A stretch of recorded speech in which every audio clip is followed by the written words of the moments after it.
Pouvez-vous croire que notre fille rentre à la maison et que nous n'avons pas de chambre pour elle? C'est inquiétant. Peux-tu déménager cette fois-ci? J'ai été choquée d'entendre soudainement ces mots de la bouche de ma belle-mère. Dans la maison où je vivais avec la famille de mon mari, ma belle-mère me qualifiait de mauvaise épouse qui ne faisait pas les tâches ménagères et me critiquait quotidiennement. Ensuite, ils ont voulu me mettre dehors pour faire de la place à la sœur de mon mari qui allait accoucher à la maison. Nous ne pouvons pas garder plus longtemps une personne incompétente qui n'apporte rien à la famille. Dépêchez-vous de partir pour que nous puissions libérer la chambre. Je m'appelle Tracy. J'ai 33 ans et je travaille dans un bureau. Après avoir obtenu mon diplôme universitaire, j'ai rejoint une grande entreprise bien connue dans ma ville natale, où je travaille activement et mène la vie d'une adulte active. En tant que vendeuse, je m'épanouis en traitant avec différents clients et en faisant avancer les négociations. J'ai construit ma carrière en relevant de nombreux défis et je me suis habituée à mon travail. C'est alors que j'ai rencontré Nick, qui allait devenir mon mari. Nick, de 2 ans mon aîné, était chef de section dans une entreprise cliente. Nous nous sommes rapprochés dans le cadre de notre travail, partageant peu à peu des histoires personnelles et des discussions professionnelles. J'ai été progressivement attirée par la nature sincère et aimable de Nick. Apparemment, il était attiré par mon approche sérieuse du travail. C'était embarrassant, mais aussi très agréable de l'apprendre plus tard.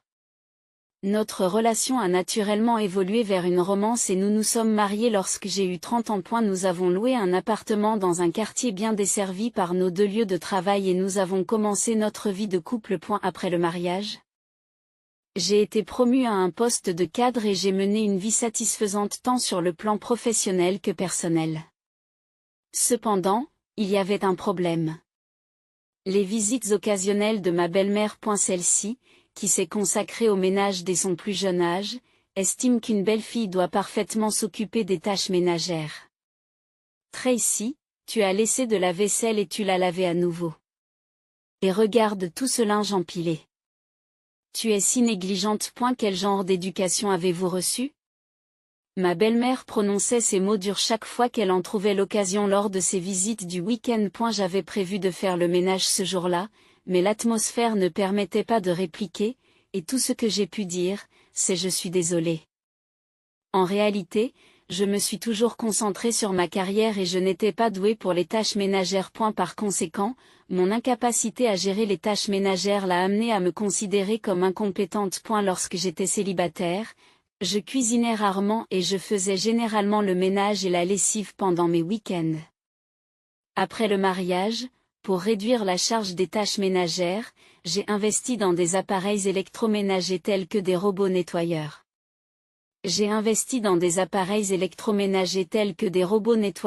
Nick comprend ma personnalité et ne me force pas à faire les tâches ménagères. Au contraire, je lui suis vraiment reconnaissante de préparer le dîner et de faire la lessive lorsqu'il rentre à la maison plutôt que moi. Maman, Tracy travaille dur tous les jours et n'a pas beaucoup de temps. Je t'en prie, ne te plains pas. Nick me défendait chaque fois que sa mère disait quelque chose, mais elle s'énervait sans écouter. Oh, ça me rappelle, Nick. Nos finances sont un peu serrées ce mois-ci.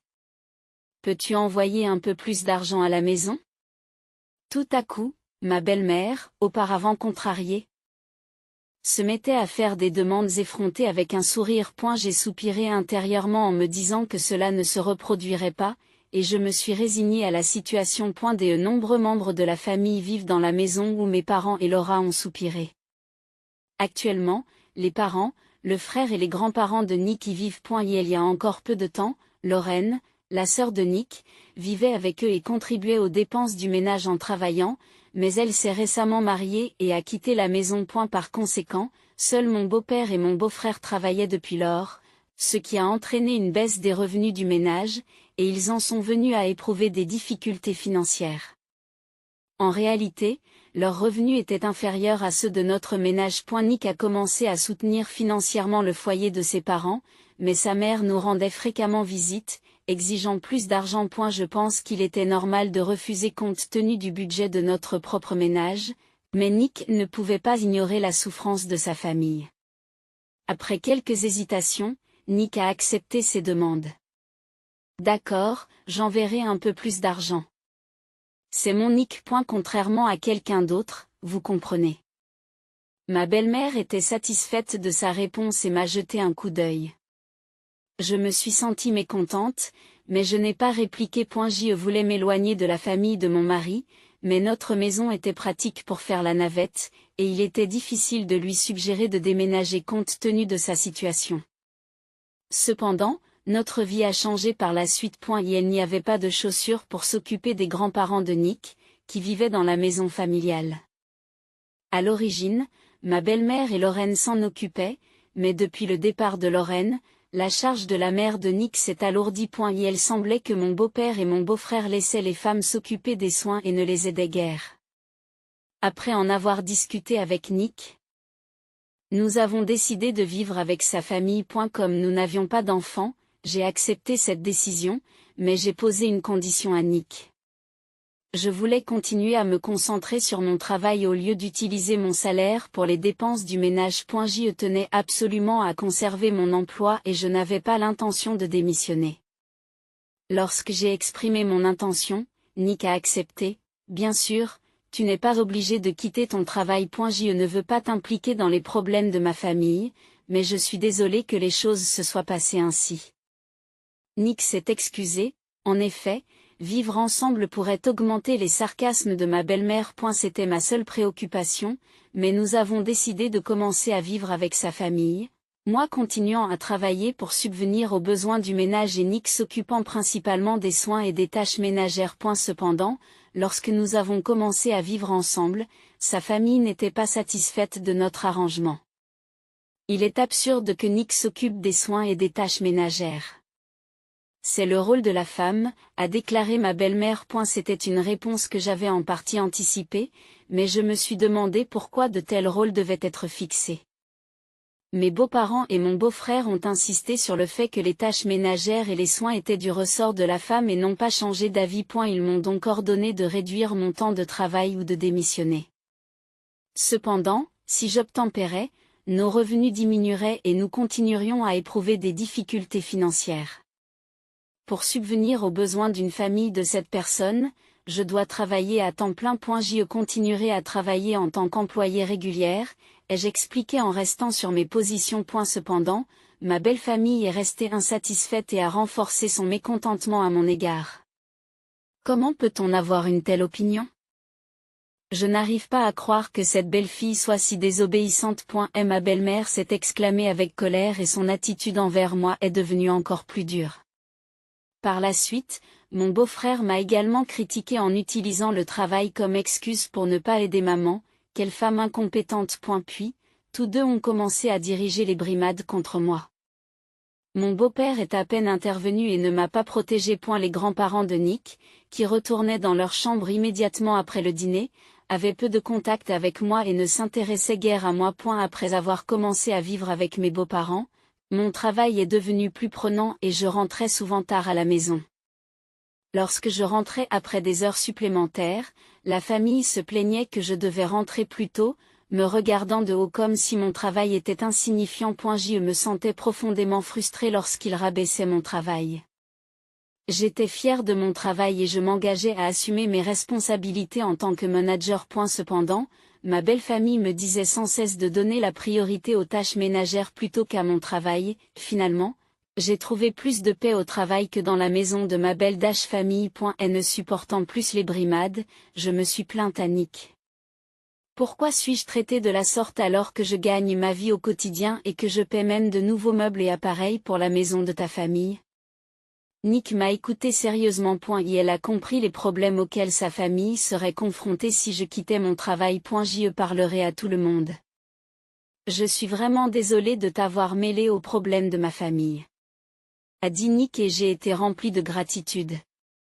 Il doit être fatigué de faire le ménage et de donner des gâteaux après le travail. Plus tard, Nick a essayé d'en discuter avec toute sa famille. Mais leurs opinions n'ont pas changé. Mon beau-frère m'a même accusé avec colère. Vous n'avez pas bien discipliné votre femme et c'est pour cela qu'elle est devenue si égoïste. C'est à vous de la former. Mes beaux-parents étaient d'accord avec lui et ils ont commencé à nous critiquer. J'en avais assez. L'attitude de la propre famille de Nick, qui recevait autrefois un soutien financier de sa part, était insupportable. Désolé, Nick. Je ne peux plus vivre ici. Nous avons discuté sérieusement de notre avenir dans notre chambre. Nick était lui aussi furieux de la réaction de sa famille et a immédiatement décidé que nous devrions mettre fin à cette situation et déménager rapidement. Et si nous continuions ainsi, notre stress ne ferait qu'augmenter. Nick et moi avons donc décidé de quitter la maison, de commencer à chercher une nouvelle résidence et de préparer notre prochaine vie, tout en gardant le secret pour sa famille. Un demi-mois plus tard, un après-midi, Lorraine, ma belle-sœur qui avait quitté la maison familiale après s'être mariée, est revenue à l'improviste. C'était le week-end et j'étais en congé, donc nous étions tous à la maison, y compris la famille de Nick. En voyant Lorraine revenir avec une grosse valise, ma belle-mère était folle de joie. Lorraine, bienvenue.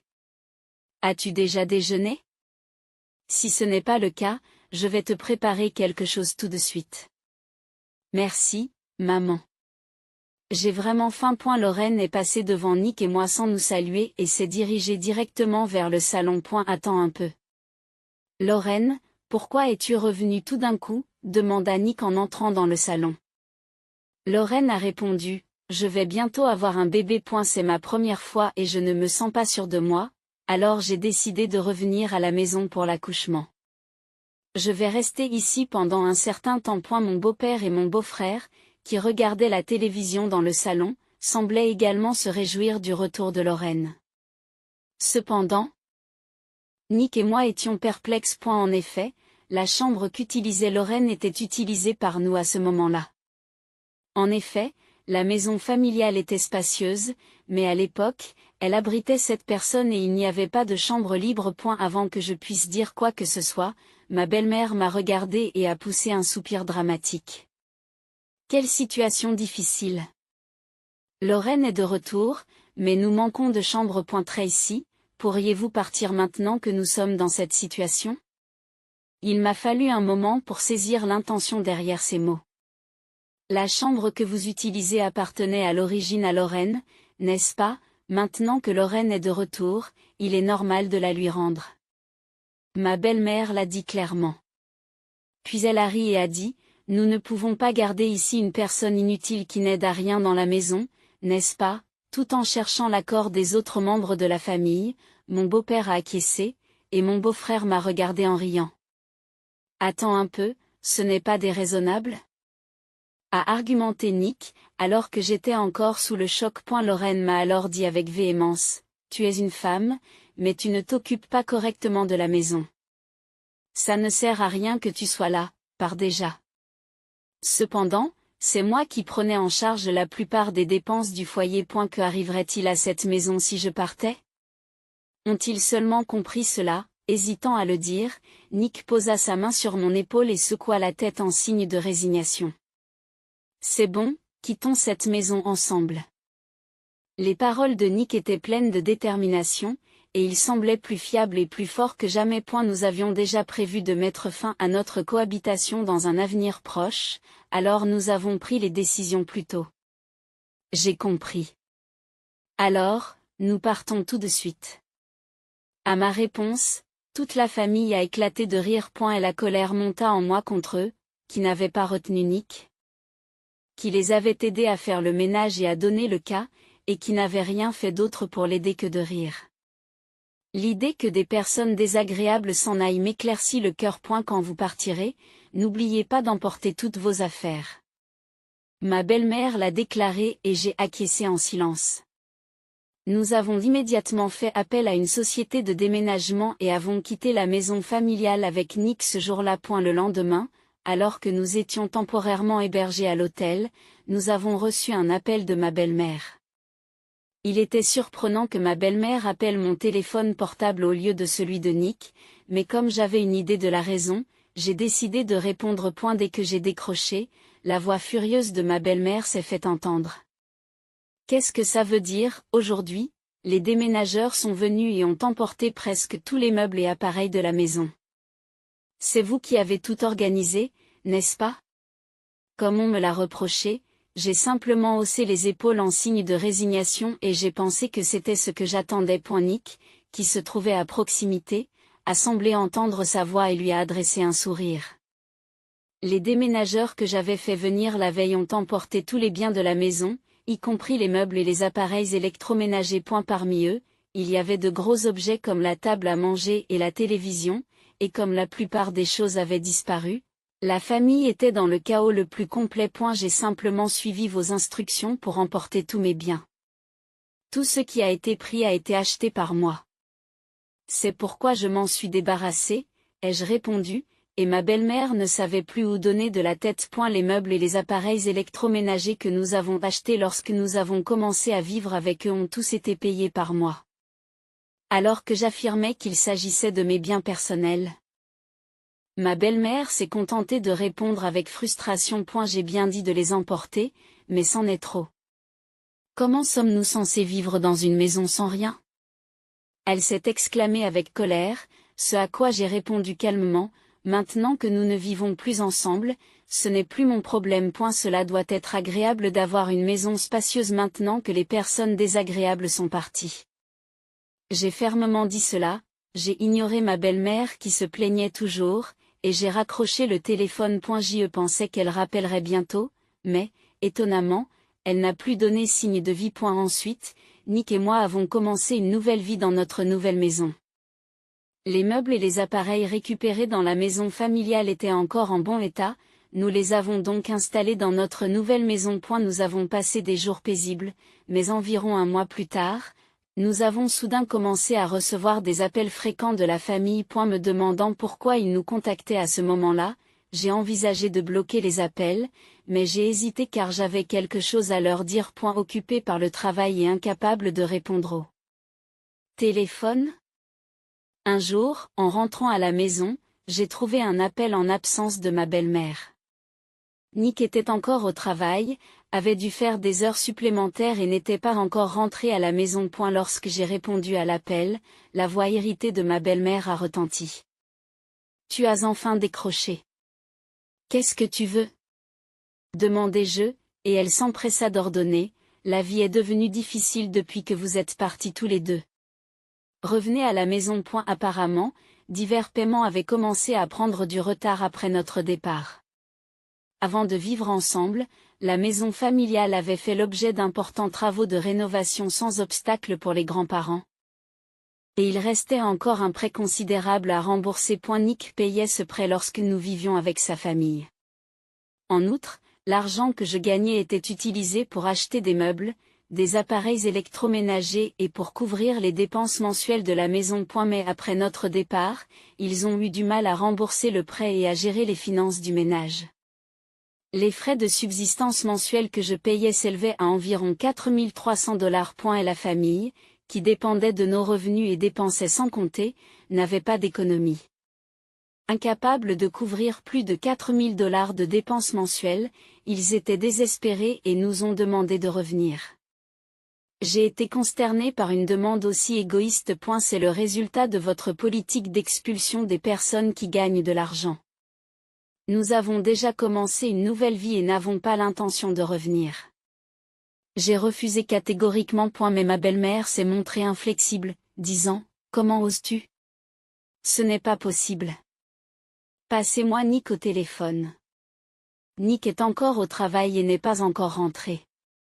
En fait, nous avons déménagé dans une tour d'habitation. Nous vivons maintenant confortablement et paisiblement. Nous ne pouvons donc pas accéder à votre demande déraisonnable, expliquai-je, ce qui étonna ma belle-mère. Nick et moi cherchions secrètement une nouvelle résidence lorsque nous vivions avec sa famille. Et après avoir trouvé la tour d'habitation qui répondait à nos exigences, nous avons pu déménager immédiatement après avoir été expulsés de la maison familiale. Cela signifie-t-il que vous nous abandonnez?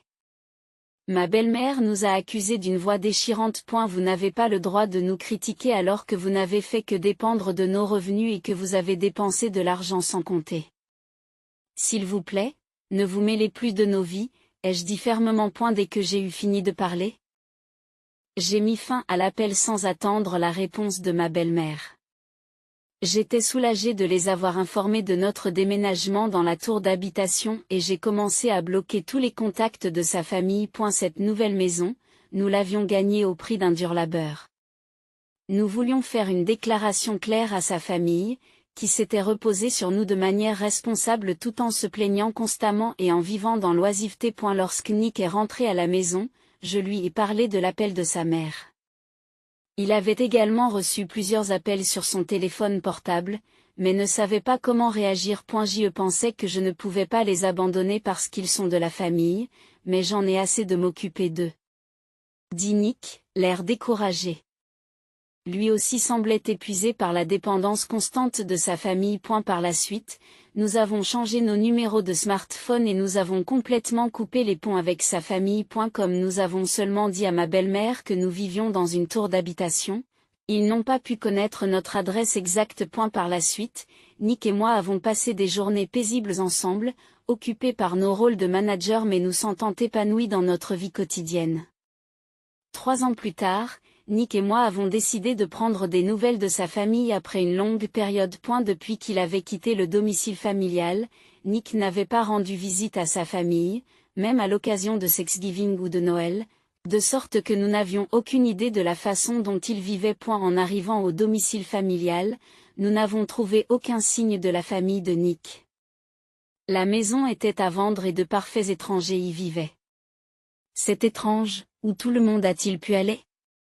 s'est demandé Nick à voix haute. Rencontrant une amie de ma belle-mère qui vivait à proximité.